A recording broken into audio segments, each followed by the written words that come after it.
Merci pour cette superbe introduction. Nous sommes très heureux de vous présenter l'activité de notre association avec nos proches. Avant de rentrer vraiment dans le détail du fonctionnement, je fais une petite introduction sur les aidants proches, puisque notre ligne est dédiée aux aidants proches, qu'on appelle parfois des aidants familiaux ou aidants naturels. Aujourd'hui, on a plus de 4 millions de personnes en France qui s'occupent d'une personne qui perd son autonomie, que ce soit en raison de l'âge ou de la maladie. Cette population est souvent assez peu connue en France. On a beaucoup de retard par rapport à nos voisins européens ou plus généralement dans le monde sur la prise en compte, la prise de conscience de ce que représente en fait le rôle d'un aidant proche. Au quotidien, ça peut représenter beaucoup de choses, bien sûr. Soutien à l'autonomie dans les gestes du quotidien, des soins d'hygiène, ça peut arriver, des vies domestiques, tout ce qui est la gestion des affaires courantes, la gestion des ressources et des services quand il y a des prises en charge, et bien entendu un soutien moral. Donc c'est des formes en fait d'intervention qui sont très diverses, bien évidemment, qui dépendent de beaucoup de choses, la nature de l'aide et la durée de l'aide apportée. La nature du lien avec la personne aidée, bien évidemment, quand on prend en charge un conjoint, quand on prend en charge un parent, quand on prend en charge un voisin, c'est des choses qui sont très différentes. Bien évidemment, en fonction de la pathologie de cette personne, là aussi, ça déclenche des besoins différents et des ressources qui sont mises à disposition de ce proche aidant, que ce soit une aide professionnelle ou bénévole, ou tout ce à quoi il peut avoir accès. Les conséquences, elles sont elles parlent d'elles-mêmes, enfin les chiffres parlent d'eux-mêmes. On a un effet positif quand même que souvent on oublie, c'est que 84% des aidants disent que ce rôle d'aidant a eu un impact positif sur leur relation avec leurs proches. Et ça, c'est quelque chose qui nous paraît important de souligner, parce qu'il y a quand même des moments très forts, il y a des vrais moments de partage qu'on peut pas, qui font aussi beaucoup avancer et beaucoup grandir. Par contre, l'autre côté, et c'est ce qu'on voit le plus souvent, c'est qu'on a des situations dramatiques, des conséquences sur la vie personnelle de l'aidant, sur sa vie professionnelle, sur sa santé même. 37% des aidants avouent avoir déjà craqué. Un aidant sur deux souffre de dépression au bout de 2 à 3 ans. La vie professionnelle, j'en parlais, 36%, on parle d'un impact, ce qui peut être de l'absentéisme, qui peut être l'obligation de prendre des congés, voire d'arrêter de travailler tout simplement. Et un taux de mortalité qui est de 63% plus élevé chez un aidant proche qu'une personne non aidante. Donc c'est quand même des chiffres qui font froid dans le dos et qui nécessitent, je crois, qu'on s'interroge sur cette population. Pour nous, l'enjeu, l'association, ou les enjeux plus exactement, c'est d'apporter un soutien sur cette relation d'aide. Je crois que vous pouvez très très bien le comprendre, bien évidemment, en tant que bénévole d'accompagnement en soins palliatifs. Les proches aidants n'ont pas de formation, ils n'ont pas le soutien d'une association, ils n'ont pas de débriefing quand ils passent une journée ou même une heure avec leurs proches. Donc il n'y a pas du tout cet encadrement. Moins de 2% des aidants proches sont formés. Donc bien évidemment, ça explique toutes les conséquences dont on parlait à l'instant.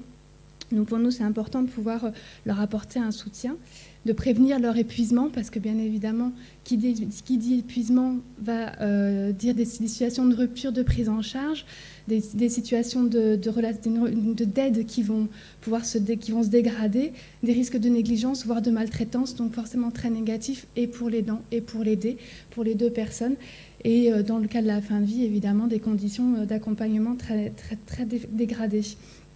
Bien évidemment, tout ce qui est de l'ordre de la fluidité aussi de la relation avec les professionnels de santé et de faire connaître les dispositifs d'aide, puisque la grosse problématique au niveau des aidants, c'est que, les aidants n'ont pas conscience d'être aidants, ils ne connaissent pas forcément ce mot, donc ils ne savent pas qu'il y a de l'aide aux aidants, et ils ne savent pas comment accéder à toutes ces aides qui sont très disparates d'un territoire à un autre, et difficiles à comprendre et difficiles de se repérer au milieu de toutes ces aides. Donc pour pouvoir répondre à cette problématique, nous avons ouvert une ligne qui est donc 01 472 9 472. Donc c'est un numéro unique, qui est un numéro national qui permet de partager, d'être compris, épaulé par des aidants aguerris.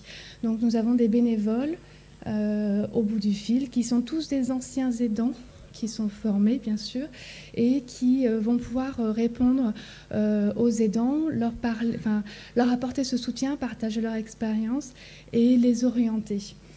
On a prévu un tout petit film qui fait même pas 1 minute, qui va vous présenter un petit peu le fonctionnement de cette ligne, et vous allez commencer à comprendre la particularité. Vous voyez qu'on est soutenu par plusieurs acteurs, notamment le Fonds pour les soins palliatifs, qui est un soutien historique pour nous, puisque bien évidemment, c'est au cœur du sujet, la fin de vie, les aidants proches, et également parce que, de même que dans toute l'approche de soins palliatifs, on est vraiment dans une approche globale de la personne, de la famille.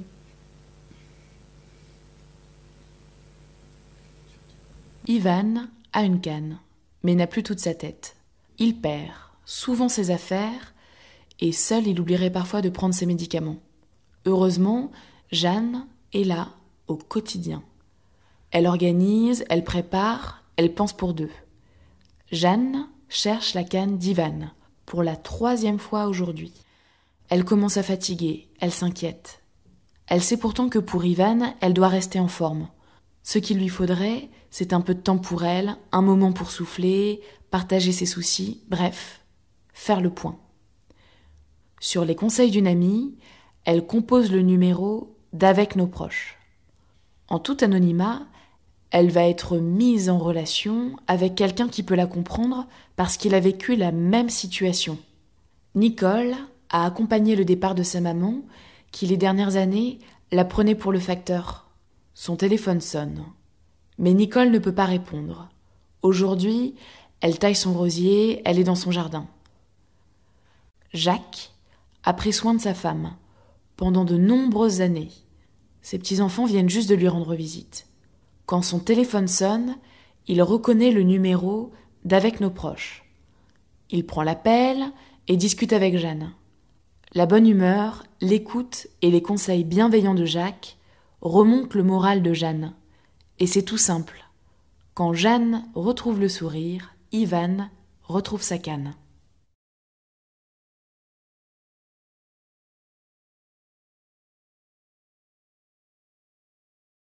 Bon, ça a un petit peu sauté, je suis désolée, j'espère que c'était quand même compréhensible. Je laisse la parole à Olivier qui va vous expliquer effectivement cette particularité de ligne téléphonique qu'on appelle une ligne collaborative, qui est la première de ce type. Voilà, je laisse vous expliquer ça. Bonjour à tous, je suis très heureux d'être parmi vous. Aujourd'hui, je vais vous parler technologie. Et particulièrement ligne collaborative. Comme vous avez pu le voir à travers le son de la vidéo, je ne parle pas de l'image parce que comme vous l'a dit Claude, ça a un petit peu sauté, nous sommes une ligne téléphonique qui met en relation des aidants qui ont besoin de parler, de se sentir écoutés, orientés parfois, et d'anciens aidants qui sont passés par là, qui parfois ont eu un quart d'heure un peu miraculeux pendant lesquels, durant leur activité d'aidant, ils ont été écoutés, entendus par quelqu'un, et ça les a réconfortés, ils se sont sentis d'un seul coup reboostés, ils se sont sentis écoutés et renforcés pour continuer ce qu'ils faisaient. Et maintenant, après quelques années quand même, ils se sentent l'envie ou le besoin de partager avec les aidants actuels pour les soutenir et pour leur donner à leur tour ce quart d'heure que même ils ont reçu et qui leur a fait tant de bien à l'époque. Donc au service de cette aide, de cet accompagnement, on a la technologie d'une ligne virtuelle et collaborative. Merci Claude. Notre association a ce site particulier qu'on n'a pas de locaux, on n'a pas de téléphone physique fixe, la ligne est complètement dématérialisée, et on n'a pas de gestion de planning non plus, tout est fait de façon collaborative et dématérialisée. Claude vous a parlé d'un numéro de téléphone unique tout à l'heure. C'est l'incarnation de la simplicité en fait, de notre contact, mais derrière qui cache quand même une vraie finesse technologique que je vais vous expliquer. Donc derrière ce numéro unique, il y a un algorithme qui distribue les appels. Vers les téléphones fixes ou portables de nos bénévoles. Ce qui veut dire que je suis aidant, par exemple, à Paris, je me sens épuisé, j'ai besoin de réconfort, j'appelle le numéro unique et je vais tomber sur Jeanne, par exemple, qui habite à l'autre bout de la France. Et comme vous l'a montré la vidéo, si Jeanne rate l'appel parce que, raison X ou Y, elle était les mains dans la vaisselle, elle coupait ses rosiers, ou simplement elle n'était pas disponible, l'appel est récupéré par le fameux algorithme qui le redistribuera vers Jacqueline, qui habitera à un autre bout de la France et qui sera là pour m'écouter, pour me réconforter. On voit à l'écran le fameux planning collaboratif qui correspond à un print écran de l'espace bénévole. D'ailleurs, nos bénévoles, on les appelle les parrains et les marraines. Je suis bénévole avec nos proches. Quand je me connecte sur mon espace, j'ai accès à ce planning sur lequel je peux mettre mes disponibilités. Ça veut dire que si jamais je suis un ancien aidant, je travaille énormément, mais j'ai quand même envie de valoriser mon expérience. Je ne peux pas parce que je peux pas me déplacer tous les jeudis matins à une permanence téléphonique. Eh bien, grâce à Avec nos proches, je peux donner, quand je veux, un petit créneau horaire de disponibilité à l'association. Mettons, je peux dire que je serai disponible tous les samedis après-midi de 14 à 16 heures, et c'est tout. Dans ces cas-là, je mets moi-même à jour mon emploi du temps sur mon espace web. C'est pris en compte en temps réel, et si jamais mes petits-enfants arrivent ou si jamais je décide de partir en vacances, je me déconnecte, c'est pris en compte en temps réel. Ce système très fluide nous permet, avec une trentaine de bénévoles, un petit peu plus maintenant, c'est assez voulu parce que très souvent on a des candidatures et des nouveaux bénévoles parmi nous, ça nous permet d'avoir tous les créneaux qui sont couverts 7 jours sur 7, de 6h du matin à minuit, avec souvent plusieurs bénévoles sur un même créneau. Ça permet à nos bénévoles de s'engager en toute liberté, en toute autonomie, selon leurs envies, et surtout ça leur permet de prendre les appels seulement quand ils le souhaitent. Si jamais le matin ils ont une mauvaise nouvelle ou qu'ils ne se sentent pas de prendre un appel, ils ont le droit de ne pas le prendre. Oui, je voulais juste ajouter une chose, c'est qu'on s'aperçoit, en fait, au départ, on avait un petit peu peur, effectivement, que dans le planning, il y ait plein de trous, parce qu'on s'est dit, les gens, ils vont mettre tous les créneaux qui les arrangent, et finalement, on aura des trous un petit peu. Et puis, on s'est aperçu qu'au contraire, en fait, les bénévoles, comme ils ont accès aux informations, de savoir qui est disponible à quel moment, ils vont aller se mettre sur les créneaux où il n'y a pas beaucoup de monde pour être sûr d'avoir des appels. Et donc, finalement, on n'est quasiment jamais intervenu. Alors, on suit, bien sûr, les choses, mais on a prévu des systèmes d'alerte si jamais il y avait des trous, mais on n'intervient quasiment jamais dans la réalité, puisque finalement ça se auto-régule quelque part par l'engagement des bénévoles et la responsabilisation des bénévoles en fait. Alors on m'informe qu'il nous reste 3 minutes, donc je vais activer la description de la technologie. La technologie qu'on a développée nous permet de définir des règles de distribution des appels qui sont très fines.